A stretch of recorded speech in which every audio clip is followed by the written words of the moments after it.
الحمد للہ والصلاة والسلام علی رسول اللہ وعلی آلہ وصحبہ ومن محترم بھائیو، السلام علیکم ورحمۃ اللہ وبرکاتہ۔ شرک، کفر اور نفاق یہ ایسی چیزیں ہیں کہ اس کی وجہ سے ایک انسان ہمیشہ ہمیشہ کے لیے جہنم میں رہنے والا ہے، کبھی بھی جہنم سے نہیں نکلے گا۔ اس کے علاوہ کچھ چیزیں ایسی ہیں کہ اس کی سزا کے طور پر ہمیں جہنم میں جلنا ہوگا، لیکن کچھ دنوں کے بعد ہم جہنم سے نکل جائیں گے۔ ان میں سے قرآن کو پس پشت ڈال دینا، قرآن پر عمل نہ کرنا ہے۔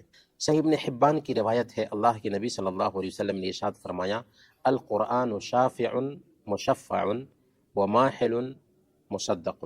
قرآن قیامت کے دن سفارش کرنے والا ہے اور اس کی سفارش بھی سنی جائے گی، اور شکایت کرنے والا ہے اور اس کی شکایت بھی سنی جائے گی۔ گویا کہ قرآن سفارش بھی کرے گا، شکایت بھی کرے گا۔ قرآن کی سفارش بھی سنی جائے گی اور قرآن کی شکایت بھی سنی جائے گی۔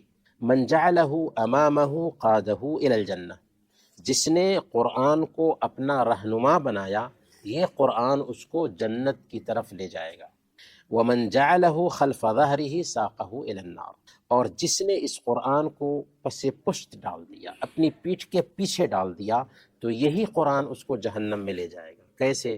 اللہ کی کتاب ہے، ہم نے اللہ کی کتاب کو پڑھنے کی طرف توجہ نہیں دیا، ہم نے اللہ کی کتاب کو سمجھنے کی طرف توجہ نہیں دیا، ہم نے اللہ کی کتاب کے احکام پر عمل نہیں کیا، تو یہ کتاب ہے جو ہمیں جہنم کی طرف لے جائے گی۔ تو گویا کہ اللہ تعالیٰ نے یہ کتاب اس لیے اتاری ہے تاکہ ہم اللہ کے پیغام کو سمجھیں، لہذا ہمیں چاہیے کہ کچھ وقت لگائیں اللہ کے اس پیغام کو سمجھنے میں، اللہ کی کتاب کو پڑھنے میں اور اللہ کے پیغام پر عمل کرنے میں۔ دوسری چیز جس کی وجہ سے ایک انسان جہنم میں داخل ہوتا ہے، وہ ہے اللہ اور اس کے رسول پر جھوٹ باندھنا، جھوٹی بات منسوب کرنا اللہ کی طرف یا اس کے رسول کی طرف۔ یہ ایک انسان کو جہنم میں لے جانے والی چیزوں میں سے ہے۔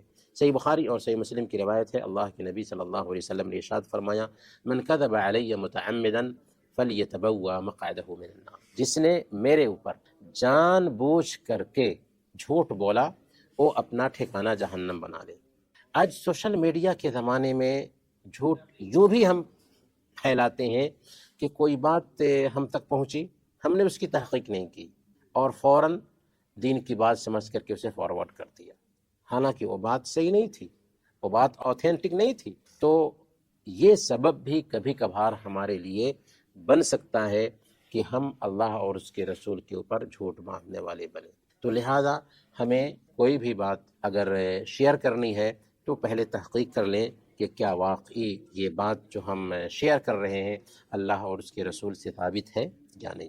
آخری بات، اللہ کے نبی صلی اللہ علیہ وسلم کی مخالفت، یعنی اگر ہم اللہ کے نبی صلی اللہ علیہ وسلم کی مخالفت کرتے ہیں، چاہے مخالفت جیسے بھی ہو، کبھی کبھار کوئی بات ہمیں اللہ کے نبی صلی اللہ علیہ وسلم کی آتھینٹک طریقے سے پہنچتی ہے، لیکن کسی عالم دین نے اس کے خلاف کچھ کہا ہے، کسی امام نے اس کے خلاف کچھ کہا ہے، تو دل میں جھجک محسوس ہوتی ہے کہ ہم کیسے اللہ کے نبی صلی اللہ علیہ وسلم کی یہ بات اپنائیں۔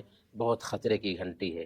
اللہ کے نبی صلی اللہ علیہ وسلم بیان فرماتے ہیں، معجم الاوسط للطبرانی کی روایت ہے، من اطاعنی دخل الجنہ ومن عصانی دخل النار، جس نے میری اطاعت کی وہ جنت میں جائے گا اور جس نے میری نافرمانی کی وہ جہنم میں جائے گا۔ اللہ کے نبی صلی اللہ علیہ وسلم کی کوئی بھی بات آتی ہے سر آنکھوں پر، اس بات کا مقابلہ کسی انسان کی بات سے نہیں ہونا چاہیے، یہاں تک کہ کسی امام کی بات سے بھی نہیں ہونا چاہیے۔ اگر ثابت ہو جاتا ہے کہ پیارے نبی صلی اللہ علیہ وسلم نے ایسے کہا ہے، ایسے کیا ہے، تو ہمیں اس کا احترام کرنا چاہیے، اس کا رسپیکٹ کرنا چاہیے اور اس کو اپنی زندگی میں اتارنے کی کوشش کرنی چاہیے، کیونکہ بمصطفیٰ برسا خیش کے دیں ہما اوست کہ بؤن رسیدی تمام بولا بیست، کہ اپنے آپ کو پورے کے پورے طور پر مصطفیٰ محمد رسول اللہ صلی اللہ علیہ وسلم تک پہنچاؤ۔ اگر وہاں تک تم نہیں پہنچتے تو تمام تر کوششیں بولہبی ہیں، بے دینی ہیں۔